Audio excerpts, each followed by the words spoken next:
Assalamualaikum warahmatullahi wabarakatuh. Semangat pagi anak-anakku semua.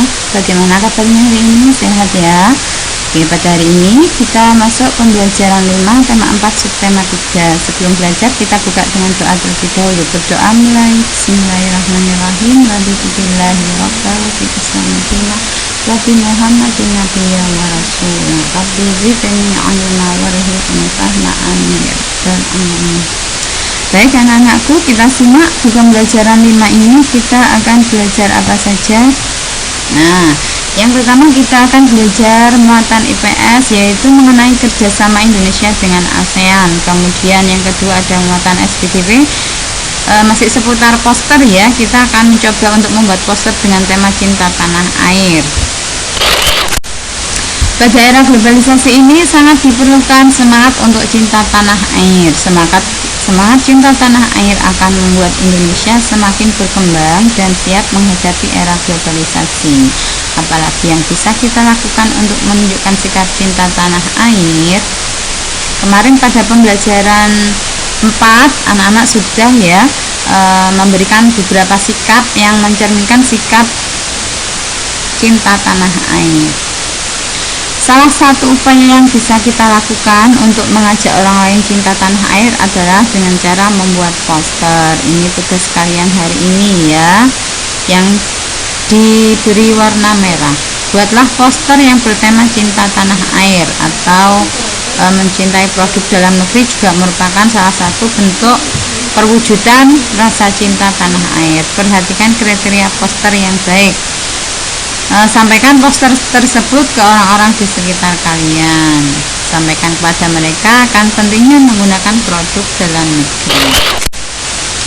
Indonesia telah melakukan kerjasama dengan negara-negara ASEAN di beberapa bidang. Apa tujuan dari kerjasama tersebut? Sikap apa yang harus kita kembangkan dengan adanya kerjasama tersebut? Nah, berikut ini adalah beberapa manfaat kerjasama antar anggota ASEAN. Mengapa sih negara-negara anggota ASEAN itu menjalin kerjasama?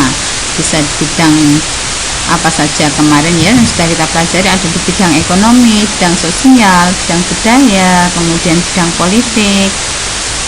Di antaranya ya, ada banyak sekali manfaatnya. Yang pertama yaitu menciptakan stabilitas di kawasan Asia Tenggara. Kemudian yang kedua, untuk mewujudkan ketertiban dan kedamaian dunia. Kemudian yang ketiga, untuk mempererat hubungan antar negara-negara di kawasan Asia Tenggara. Yang keempat, meningkatkan penguasaan ilmu pengetahuan dan teknologi. Jelas ya, ini saling bertukar ilmu pengetahuan dan teknologi, sama-sama belajar. Kemudian yang kelima, meningkatkan kesejahteraan ekonomi. Jelas ya, kalau yang nomor 5 ini di bidang ekonomi. Kemudian meningkatkan pendapatan negara. Ya, sudah berlaku pasar bebas ya dengan bentuknya AFTA, Asia Free Trade Area.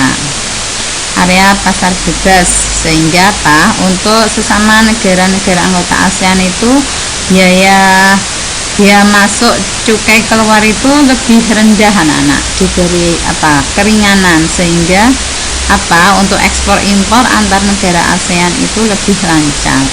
Kemudian yang ketujuh, menciptakan pergaulan yang selaras, serasi dan seimbang antar negara-negara anggota ASEAN. Ini ya beberapa poin manfaat kerjasama antar anggota ASEAN.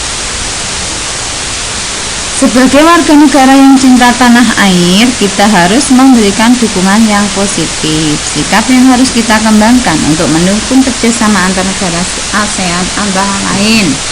Yang pertama yaitu sikap saling menghargai dan menghormati. Dengan siapapun anak-anak ya, kita harus saling menghargai dan menghormati, dengan yang lebih muda maupun dengan yang lebih tua.